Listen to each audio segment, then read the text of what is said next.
My dear friends, let me speak to your heart today about something that this world has almost forgotten.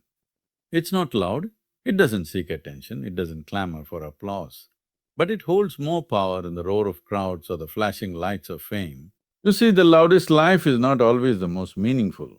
In a world obsessed with likes, followers and platforms, there is something sacred about the quiet soul who rises early, labors faithfully and tells no one, "Oh, they may not trend online, but they are known in the courts of heaven." The scripture says, "Let not your left hand know what your right hand is doing." Why? Because true work, true sacrifice and true calling do not need validation from the world. They already carry divine purpose. When you labor in silence, you're not hiding, you're building strength, building endurance, building character. The oak tree does not shout as it grows, yet in time it towers over the earth.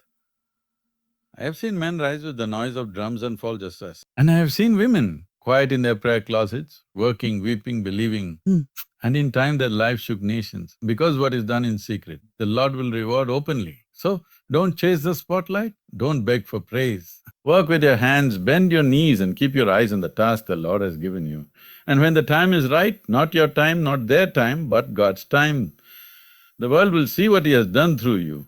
There is a kind of strength, my friend, that does not announce itself with noise or thunder, does not break the silence with boast or demand, but instead it waits, it watches, it endures, and it grows stronger in the stillness. Like roots digging deep beneath the earth where no eye can see and no applause can reach, and it is in this hidden place, this quiet place, that true strength is born. You see, silence is not the absence of power, but the hiding place of it. Not weakness or surrender, but wisdom and restraint. And just as the lion does not roar before it strikes, and the storm does not cry out before it gathers in the clouds, so too does the strongest soul speak not with words, but with the weight of calm resolve and unwavering purpose. Many will shout to prove their worth, many will speak to fill the room, many will demand attention with empty noise, but the one who is strong in silence is the one who has nothing to prove and nothing to prove and nothing to defend. For they know that truth does not tremble and righteousness does not beg to be seen. And so they remain unmoved, unshaken, unworried by the opinions of men. There is a peace that comes when you no longer need to be heard to be sure, when you no longer crave the echo of your own voice to feel alive, when you no longer measure your value by the noise you can make, but rather by the burdens you can carry without complaint, the work you can finish without recognition, and the love you can give without being noticed. Oh yes, the one who walks in silence walks with God, for the voice of God is not always in the wind or the fire or the earthquake, but in the still, small voice that speaks in the secret place of the heart. And to hear it, you must quiet the chaos, hush the hurry, still the striving. And there in that silence, you will find a strength that this world cannot imitate. And the battles you fight alone in the dark, in the unseen, in the silence of your soul, those are the victories that matter most, for they are not for show or stage or story, they are for your becoming, for your shaping, for your sanctifying. And no one may ever know the cost, but heaven does, and heaven does not forget. So do not fear the silence, do not flee from it. Do not despise the seasons when your voice goes unheard, your name goes unmentioned, your efforts go unnoticed, for it is there in that divine quiet, in that holy hush that the foundations of greatness are laid, the muscles of endurance are built, and the fire of purpose is kindled, steady and slow and sure. And when the time comes, and it always does, when your silence breaks into action, when your quiet years blossom into harvest, when your hidden strength becomes a mighty witness, they will say, "Where did this one come from?" And you will smile, not in pride but in peace, knowing the answer was always buried deep in the silence where your strength was born. They say much with their mouths, they craft words like banners, they speak promises as though speaking were doing, but actions, yes, actions, they speak without needing volume. They speak when the noise has faded, they echo long after the voice is gone. And it is by these quiet, steady deeds that truth is measured and character revealed. You can dress your speech in silk, you can lace your intentions with honey, you can declare your love, your loyalty, your purpose to the world, but until your feet move and your hands work, and your days show what your words cannot, all you've spoken remains a shadow, a fog that passes with the wind. There are many who say they will go, but never rise, many who claim the mantle but drop it when it's heavy, many who pledge the fire but fear the heat. And yet there are some, the rare ones, the real ones, who speak little and do much, who promise less and deliver more, whose lives are sermons without words and whose footsteps preach louder than any shout.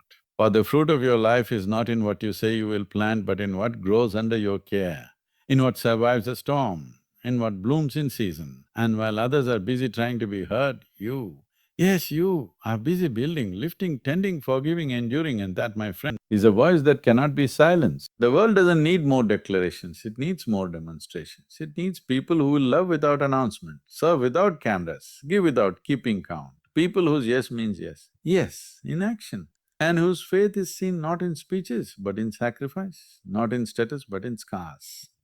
And when the storms come as they do, when the trials arrive and all the loud talk fades into silence, it will not be the echo of promises that stands, but the quiet faithfulness of action, the unnoticed kindness, the daily integrity, the back turned to self and the face turned toward service. Oh, these are the works that hold in the fire and shine in the night. So let your life speak louder than your lips, let your hands write the words your mouth cannot. Let your walk be your witness and your labor your language. For it is not how much you say, but how much you do, that becomes a true measure of who you are and whose you are. And in the end, when all has been said and far less has been done, it will not be the noise that remains, but the legacy of those who acted when others only talked, who loved when others only planned to, who gave when others hesitated, and whose lives became a voice louder than any words ever spoken. Law.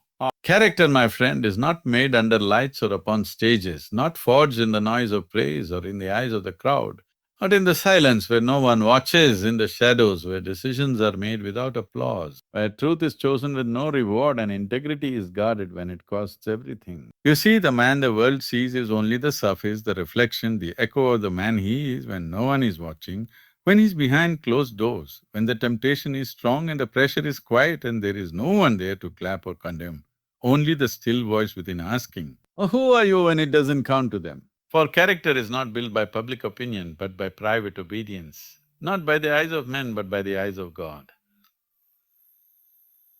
Not by what we say, but by what we choose when no one will ever know. And the heart that kneels when no one is looking is the heart that will stand when everything else falls. In the unseen hours, in the mundane choices, in the silence of discipline, the foundation is laid, choice by choice, moment by moment.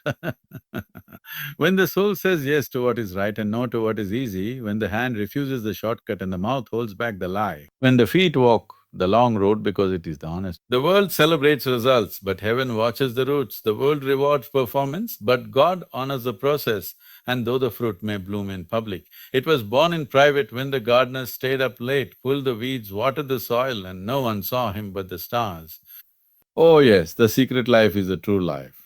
The quiet decisions are the loud ones in eternity, and the tears shed in silence, the prayers whispered in pain, the self denied again and again, these are the bricks and mortar of a soul that will not collapse when the storm beats and the wind screams. And when the day comes, and it will, when the pressure rises, when the trial comes uninvited, when the applause has faded and the lights have gone out, only those whose character was built in secret will stand unshaken. Not because they are strong in themselves, but because they were faithful in the hidden place. So let the crowd forget your name. Let the world overlook your worth. Let your story unfold in silence and your character be shaped in solitude. Because what God builds in secret, no man can tear down. And what you become in the dark will shine brighter than all the lights this world can offer. Humility, dear soul, is not the lowering of worth but the lifting of truth. Not weakness but wisdom, not silence born of shame but a quiet born of knowing who you are before God and not needing to prove it to man. Because the humble heart does not fight for the spotlight or scramble for position, it simply bows, not in defeat but in reverence. You see, grace does not chase the proud, it does not rest on the shoulders of the self-sufficient. It does not find its home in the heart that boasts or the voice that demands.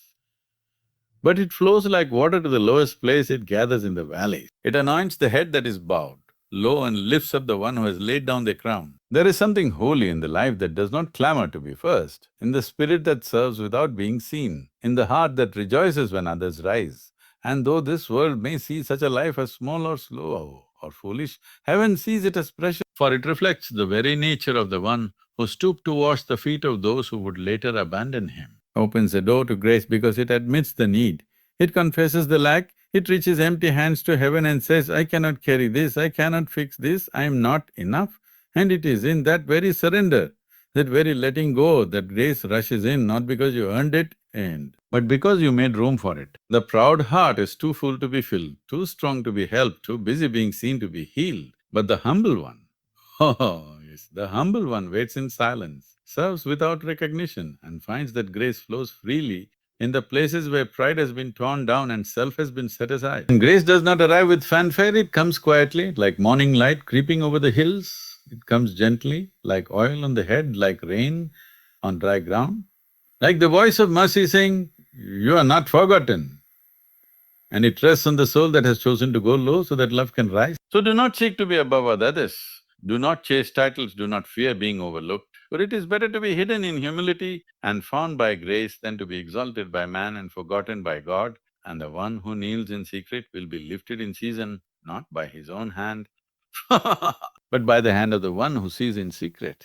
And when that lifting comes, not forced, not fabricated, not manipulated, but when grace lifts you in the time that is right, in the way that is best, for the purpose that is holy, you will know it was not your strength, not your status, not your strength, but the quiet beauty of humility that drew heaven's hand to your side.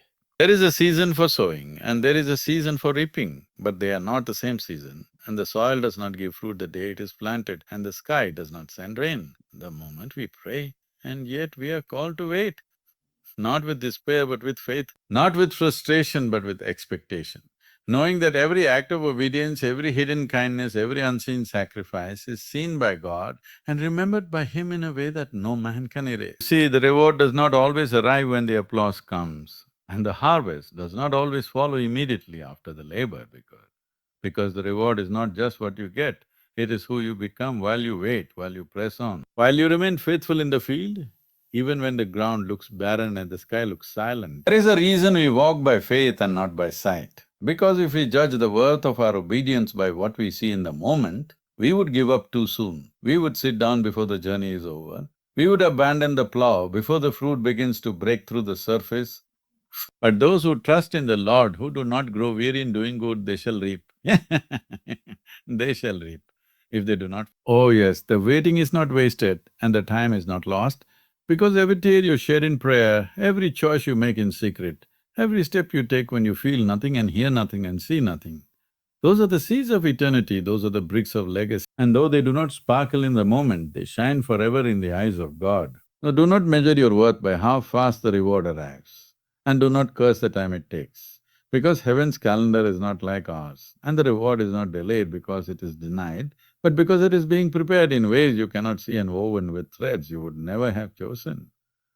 But in time, yes, in time, it will all make sense. The promise is not that you will always understand the process. The promise is that it will not be in vain. The promise is not that you will never walk through long nights, but that the morning will come and it will be filled with joy. The kind of joy that only makes sense when you walk through the sorrow, and the kind of reward that only means something when it was preceded by faith. And when it comes, oh, when it comes, the reward will not simply be what you have, but who you are, not just the blessing in your hand, but the strength in your soul, the peace in your heart, the wisdom in your walk, because what you gained in the waiting will be far greater than anything thought you lost in the delay. So keep sowing, keep praying, keep building, keep believing, because the reward may not come when you want it, but it will come when it should. And when it does, it will carry the fingerprints of God and the echo of every silent. You whisper in the dark, you will know deep in your spirit that it was worth every moment it took. There are things you do that no one will ever notice, prayers you pray that no ear will ever hear, tears you cry in the middle of the night when the world sleeps and the room is still, sacrifices you make without announcement, burdens you carry in silence, kindnesses you give without return. And in all of these quiet moments you may feel invisible, but you are not, because there is one who sees and he is not blind to the unseen. You see, man looks on the outside, man sees the title, the platform, the recognition, the result. But God, oh yes, God looks on the heart, the intention, the motive, the quiet faithfulness, the silent devotion, and He sees you in your going out and your coming in. In your rising early to serve, and you're laying down late in prayer, and nothing is hidden from His eyes. The unnoticed is not unrecorded, and the forgotten is not forsaken. For the eyes of the Lord run to and fro across the earth, watching with perfect clarity, seeing not only what is done, but why it is done. And though the world may not see your obedience in the ordinary, the heavenlies witness every moment of surrender and every act of love done in His name. There are crowns being stored in secret for those who labor in hidden places, who pour out their lives not on stages but on altars no one sees, who do not need man's applause because they have already heard the whisper of the Master saying, See you, I am with you, and I will reward you. Not always in the way you expect, but always in the way that matters most. And when you feel overlooked, when you feel small, when your efforts seem to vanish into silence, remember that God is not unjust. God does not forget. God is not distracted or distant, but He dwells in the secret place, and He delights in those who walk humbly, who trust fully, who serve without striving, and whose faith is rooted not in visibility, but in intimacy. But the truest things are often the ones unseen, like wind that moves the sea, like roots that hold the forest, like love that chooses over and over again without needing thanks. And the life that is hidden in God may not shine for a season, but it will shine forever. Because what is sown in secret will be revealed in glory. So keep walking the quiet road, keep offering the hidden sacrifice, keep saying yes when no one hears. As your Father who sees in secret will reward you openly, not because you earned it, but because you trusted Him enough to be faithful when no one else was watching. And in the end, when the books are opened and the truth is told and every heart is laid bare, it will not be the loudest voice or the most visible life that stands tallest, but the one who lived quietly, loved deeply, served faithfully, and believed always, knowing all along that even when no one else saw, God saw.